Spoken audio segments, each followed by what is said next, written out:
Ryan Ahmed নামটা শহরের অভিজাত গলিগুলো প্রায় উচ্চারিত হয়, তবে খুব কম মানুষই জানে তার ভিতরের মানুষটা কেমন। বিশাল এক ব্যবসায়ী সাম্রাজ্যের একমাত্র উত্তরাধিকারী। তার বাবা ফারহান আহমেদ একজন সফল শিল্পপতি, বহু প্রতিষ্ঠানের মালিক। মা নাহিদা বেগম একটা সময় সমাজসেবার সঙ্গে যুক্ত ছিলেন। এখন অধিকাংশ সময় ডায়াবেটিস ও উচ্চ রক্তচাপের কারণে নিজের ঘরেই থাকেন। রায়ানের ছোট একটা বোন আছে, রাইজা, ক্লাস 7-এ পড়ে। কিন্তু ভাইয়ের মতো নয়, সে ভদ্র, চুপচাপ, বই পড়ুয়া মেয়ে। রায়ান ঢাকা শহরের সবচেয়ে দামি স্কুলে পড়ছে, এরপর একটা বিদেশি প্রাইভেট ইউনিভার্সিটিতে ভর্তি হয়। কিন্তু পড়াশোনা তার মন কখনোই ছিল না। বন্ধুদের নাম শুনলেই বোঝা যায় তারা কারা। আরমান, জিসান, রোহান, সবাই ধনী পরিবারের ছেলে, এবং সবাই জীবনের অর্থ খুঁজে ফিরে বিলাসিতা আর ফাটির আলো আধারিতে। তাদের আড্ডা মানেই গভীর রাত, আড্ডাবাজি করা, মেয়েদেরকে নিয়ে নোংরা হাসাহাসি আর অশ্লীল চ্যালেঞ্জ। রায়ান এদের সঙ্গেই চলতো। আর একটা গার্লফ্রেন্ড ছিল, তন্ময়ী নামের এক মেয়ে, যার জীবন মানে হলো টাকা ও স্বাধীনতা। তন্ময়ী রায়ানকে ভালোবাসে না, সেটা সে জানে। তার কাছে রায়ান মানে দামি উপহার, পার্টি, ঘুরতে যাওয়া আর লাইফস্টাইলের লাভার চরিত্র। রায়ান নিজের পরিবারকে খুব একটা পাত্তা দেয় না। বাবাকে মনে করে বোরিং বিজনেসম্যান, মাকে মনে করে অতিরিক্ত সিরিয়াস, আর ছোট বোনকে মনে করে স্লোবি বইপোকা। তার জীবনটা শুধু নিজের চার দেওয়ালের বাইরেই চলে, একটা ফোন, কিছু বন্ধু, আর রাতভর ঘোরাফেরা। একটা সময় রায়ান ইসলামিক বিষয়ে কিছুটা আগ্রহ দেখিয়েছিল। ছোটবেলায় তার মা কিছু কোরআনের আয়াত মুখস্থ করিয়েছিলেন। একবার এক বন্ধুর সঙ্গে মজা করে কিছু ইসলামিক ওয়াজের ভিডিও ফোনে ডাউনলোড করেছিল। বলে, দেখবি, এখন স্ট্যাটাসে দিলে পাবলিক ভাববে আমি ধার্মিক। কিন্তু সেই ভিডিওগুলো সে কখন মন দিয়ে শোনেনি, ফোনে পড়েছিল ভুলে যাওয়া কোনো দরজা হয়ে। সেদিন ছিল শুক্রবার, বিকেলে একটা পার্টিতে যাচ্ছিল রায়ান। খুব ব্যস্ত ছিল, নিজের নতুন হেয়ার স্টাইল, দামি ঘড়ি আর পরের ট্রিপের প্ল্যান। গাড়ির ভেতরে বসে একটা গান বাজিয়ে রেখেছিল। পার্টিতে পৌঁছে মোবাইলটা হাতে নিয়ে সেলফি তুলল, আরমানকে ট্যাগ করলো। তারপর টয়লেটে গিয়ে এসে দেখলো ফোনটা নেই। প্রথমে খোঁজাখুঁজি করলো একটু, তারপর ফোনে কোনো সাড়া না পেয়ে রেগে গেল। শালা, কেউ চুরি করে নিয়ে গেছে বুঝি, বলে গালাগাল করে বেরিয়ে পড়ল। মনে মনে ভয়ও করছিল, সেই মোবাইলে তো ছিল তার সব কিছু, ব্যক্তিগত ভিডিও, তার প্রেমিকার ছবি, এমনকি কিছু ফেক অ্যাকাউন্টের ডিটেলস। কিন্তু কোনো কিছুর প্রতি তার ভালোবাসা নেই, কেবল নিজের দুনিয়াটা যেন নষ্ট না হয় এই ভয়। ওই ফোনটি তখন একেবারে অন্য একটি পরিবেশে, একেবারে ভিন্ন একজনের হাতে। শহরের এক প্রান্তে, ছোট এক গলিতে, 6 নম্বর বাসার দরজার সামনে দাঁড়িয়েছিল একটি মেয়ে, সুমাইয়া। মাথায় হিজাব, কাঁধে ব্যাগ, হাতে মাদ্রাসার বই, পায়ের নিচে মাটি ভেজা, কারণ একটু আগেই বৃষ্টি হয়েছিল। মাটিতে পড়ে থাকা ফোনটা দেখে সে থমকে যায়। চারিদিক নির্জন, পাশে শুধু একটি ফার্মেসি আর একটি পুরনো চায়ের দোকান। কুড়িয়ে নেয় ফোনটা, চারপাশে তাকিয়ে কাউকে না পেয়ে তা ব্যাগে রাখে। মনে মনে বলে, আল্লাহ, আপনি জানেন আমি চুরি করতে চাই না, আপনি চাইলে আমি ঠিক পথেই চালাবো। সুমাইয়া ছিল রায়হানের বাবার পুরনো বন্ধুর রাশিদ সাহেবের মেয়ে। রাশিদ সাহেব এখন একজন শিক্ষক এবং ছোট্ট একটি লাইব্রেরি চালান। মধ্যবিত্ত পরিবার, কিন্তু আত্মমর্যাদা এবং দিনদারির দিক থেকে খুব উঁচু মনের। বাড়িতে এসে ফোনটা চার্জে দিয়ে সুমাইয়া অবাক হয়। স্ক্রিনে ভেসে ওঠে কিছু নোটিফিকেশন, মেসেঞ্জারে কুপ্রস্তাব, ইনস্টাগ্রামে মেয়েদের ছবি, আর সাথে সাথে একটি ফোল্ডার যেখানে লেখা আখিরাত। সেই ফোল্ডার খুলে দেখে এক গুচ্ছ ইসলামী ওয়াজ। সুমাইয়া চমকে যায়। একদিকে এত পাপ আর অন্যদিকে এমন কিছু। মানুষটা তাহলে আসলে একা, ভেতরে কি কোনো আলো আছে? এই ভাবনায় ডুবে যেতে থাকে সে। পরে পুরনো পরিচয়ের সূত্র ধরে তার বাবার সহায়তায় ফোনটি ফিরে যায় রায়হানের হাতে, কিন্তু সে জানেই না কে সেটা দিয়েছিল। রায়ান তখনও দুনিয়ার মোহে ডুবে, নতুন প্রেমে ডুবে, মায়ের চোখে পানি উপেক্ষা করে, বাবার উপদেশকে উপহাস করে বেঁচে আছে। তাকে নাড়াতে আসবে এক সম্পর্ক যেটা তার জীবনের দিক বদলে দিবে, কিন্তু সেটা সে এখনো জানে না। এই যে একটা ফোন, একটা মেয়ে, একদিনের দোয়া, এগুলোই তার হেদায়েতের দরজার পেছনে রাখা চাবি হয়ে আছে। সুমাইয়ার জীবনটা ছিল একেবারে সাধারণ, কিন্তু তার সাধারণত্বেই ছিল এক অসাধারণ সৌন্দর্য। এক দরিদ্র অথচ আত্মমর্যাদাপূর্ণ পরিবারে বড় হয় এই মেয়েটি। ছোটবেলা থেকেই বাবা মায়ের কাছে আলাদা ছিল। সে ছিল তাদের জন্য এক নেকনামি, এক আল্লাহর পক্ষ থেকে দান। এই বিশ্বাস নিয়ে রাশিদ সাহেব মেয়েটিকে বড় করেছেন। রাশিদ সাহেব একজন হাদিস ও তাফসিরের শিক্ষক। আগে কলেজে ইসলামের ইতিহাস পড়াতেন, এখন পেনশনে চলে এসে একটি ছোট ইসলামিক লাইব্রেরি চালান। তার স্ত্রী রাবেয়া খাতুন গৃহিণী হলেও মাদ্রাসা পড়ুয়া ছিলেন। কুরআন ও হাদিসের ভালো জ্ঞান রাখেন এবং মেয়েকে সেই শিক্ষা ছোটবেলা থেকেই দিয়ে গেছেন। সুমাইয়া একমাত্র সন্তান। তারা তিনজন মিলে এক পুরনো দোতলা বাড়া বাসায় থাকেন। বাড়ি ছোট, কিন্তু সেখানে সবসময় এক রুহানিয়াতের পরিবেশ বিরাজ করে। ঘরে ভরে থাকে কুরআনের তেলাওয়াত। ছোটবেলা থেকেই সুমাইয়া অদ্ভুত রকম শান্তশিষ্ট ছিল। বাচ্চারা যখন খেলাধুলা ব্যস্ত, তখন সে ছিল কিতাব মুখে গুজে থাকে একটা মেয়ে। তার দৃষ্টি ছিল আল্লাহর পথে। সে চেয়েছিল একজন দায়ী হোক, যে মানুষকে কোরআনের আলো পৌঁছে দিবে। তার মা সবসময় বলতেন, তুই না মেয়ে না হয়ে একটা আশীর্বাদ, তোকে দেখে মানুষ ইসলামকে ভালোবাসবে ইনশাআল্লাহ। সে মাদ্রাসার পাশাপাশি সাধারণ স্কুলে পড়াশোনা করত। দাওয়াতে হাদিস শেষ করার পর এবার অনার্সে ভর্তি হয়েছে ইসলামিক স্টাডিতে। সে চাইতো দিন ও দুনিয়ার ভারসাম্যপূর্ণ জ্ঞান অর্জন করত। তাই গড়ে ইসলামিক বইয়ের পাশাপাশি ইংরেজি ও সামাজিক বিজ্ঞানেরও বই সাজানো। সুমাইয়া খুব বেশি বাইরে বের হতো না। যখন বের হতো তখন হিজাব এবং লম্বা খিমার পরে চলত। তার ছাউনিতেই ছিল পর্দা। কথা বলতো নিচু স্বরে, কিন্তু যুক্তিসহ। কখনো অপ্রয়োজনে হাসতো না, অথচ তার হাসি ছিল শীতল বাতাসের মতো প্রশান্তিকর। সে বিশ্বাস করত একজন নারীর সম্মান তার শালীনতায়, তার দিনদারিতে। বন্ধুবান্ধব বলতে মাদ্রাসার কয়েকজন বান্ধবী ছিল, যারা তার মতোই হেদায়েতপ্রাপ্ত পথের যাত্রী। তবে সবার মাঝে সুমাইয়া ভাব গাম্ভীর্য ও তাওয়াক্কুল ছিল আলাদা। বান্ধবীরা তাকে ডাকত জাবা বলে। কেউ কাউন্সেলিং চাইলে তার কাছে আসতো। কারো মানসিক দুর্বলতা, কারো হারাম সম্পর্ক থেকে বের হতে চাওয়া, কারো পরিবারের ঝামেলা, সব কিছুতেই সে ছিল এক আশার আলো। তবে তার নিজের জীবনে ছিল কিছু গভীর না বলা কষ্ট। ছোটবেলায় এক সময় তার বাবা ফারহান আহমেদ রায়ানের বাবার সঙ্গে ব্যবসা করতেন।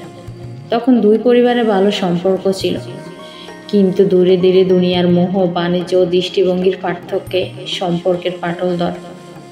রাশিদ সাহেব ব্যবসা ছেড়ে ইসলামী শিক্ষায় মনোনিবেশ করেন, আর ফারহান সাহেব হন সম্পূর্ণ দুনিয়াদার। সেই বিচ্ছেদ রাশিদের পরিবারকে আর্থিকভাবে দুর্বল করে দিলেও সুমাইয়ার রুহানিয়াত ও তাওয়াক্কুল অনেক বেশি গভীর করে তোলে। সুমাইয়া সবসময় বলে, যে ব্যক্তি আল্লাহকে ভালোবাসে সে দুনিয়ার ক্ষতি নিয়ে দুঃখ করেন।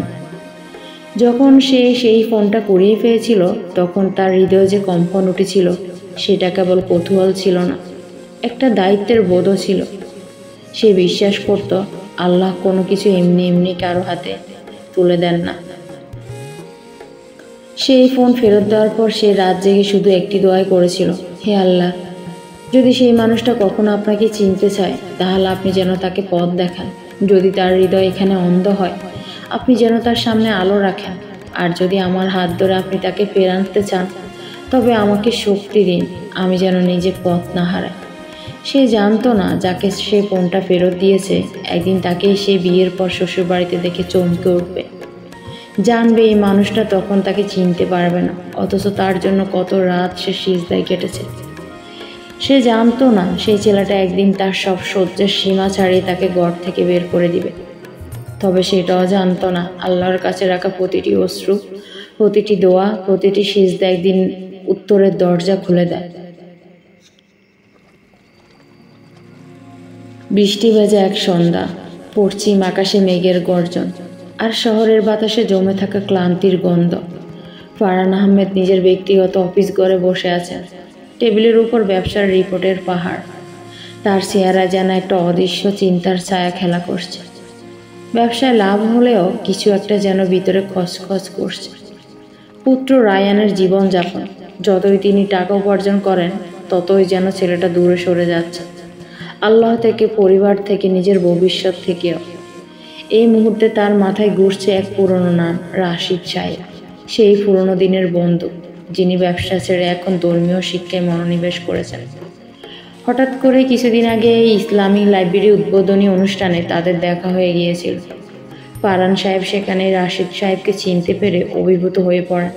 কতদিন পর দেখা, আর কী পরিবর্তন! তাদের পুরনো সম্পর্কের কথা মনে করে দুজনেই আবেগে আপ্লুত হয়েছিলেন।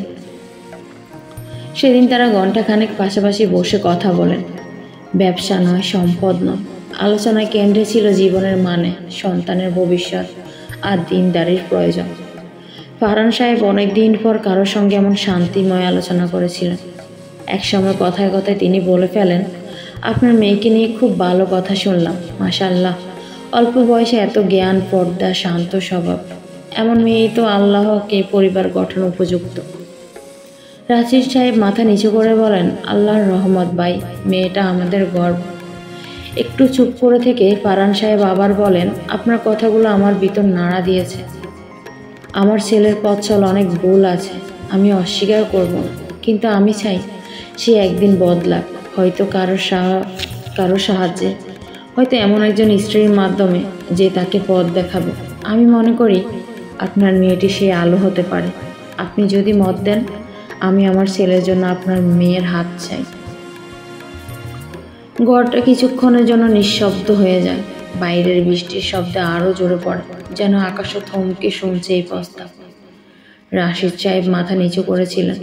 দীর্ঘ এক নিঃশ্বাস নিয়ে তিনি বলেন, আমি আপনাকে সম্মান করি ভাই, আপনি একজন ভালো মানুষ আমি জানি। আপনার ছেলেকে খুব চিনি না, তবে মানুষ সবসময় একরকম থাকে না, আল্লাহ চাইলে বদলায়।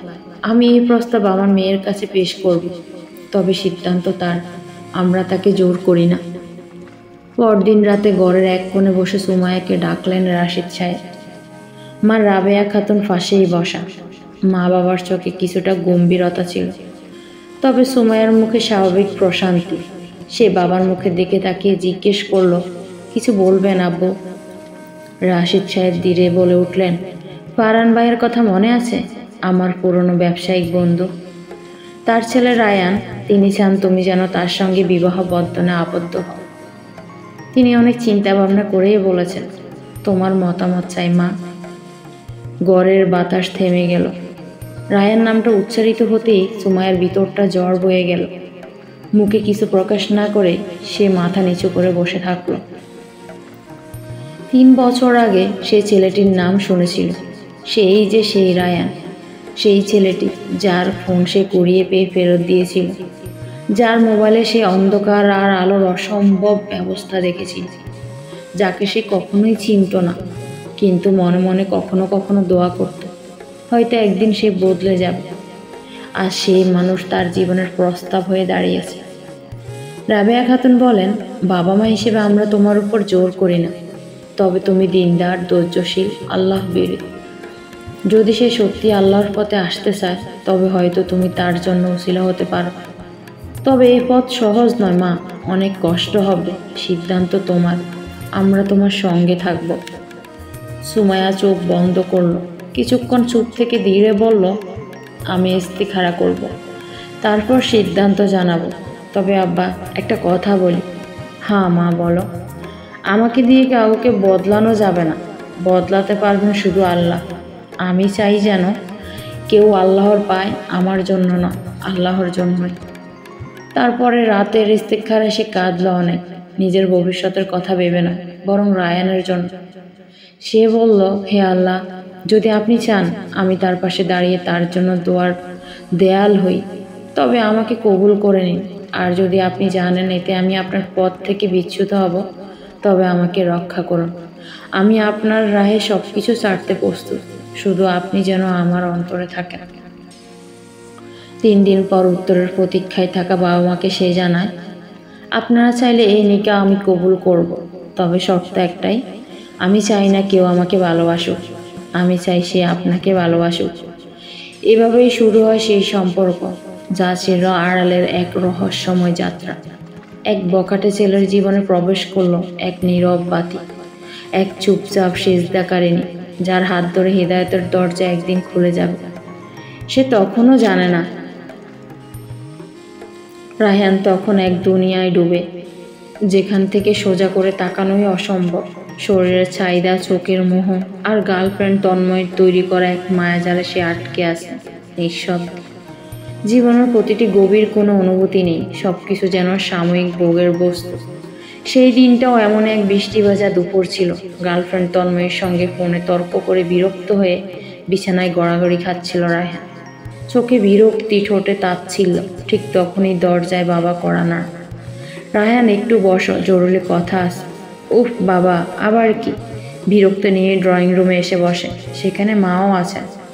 ফারহান সাহেব গলা খাকারে দিয়ে শুরু করলেন, তোমার বয়স হয়েছে রায়হান, তুমি স্বাধীনতা চাও, সেটা বুঝি, কিন্তু জীবনটা তো শুধু ঘোরাঘুরি নয়, একটা ঠিকানা দরকার, একটা দায়িত্ব। আমরা ভাবলাম তোমার বিয়ে দেওয়ার কথা। রায়হান এক জটকায় উঠে দাঁড়ালো। বিয়ে? হ্যাঁ, সিরিয়াসলি? এখন? মা নাহিদা বেগম শান্ত স্বরে বললেন, তোমার বাবার একজন পুরনো বন্ধু আছেন, রাশিদ সাহেব। তার মেয়েকে নিয়ে খুব ভালো কথা শুনেছি, শান্ত, পর্দাশীল, আল্লাহ ভীরু। আমরা চাই এমন একজন মানুষের সাহস দরজে আসে তুমি বদলাও। রায়হান চোখ পাকিয়ে উঠল। মানে? আমি কারোর সঙ্গে প্রেম করছি, সেটা তো জানো। আমি তাকে বিয়ে করব।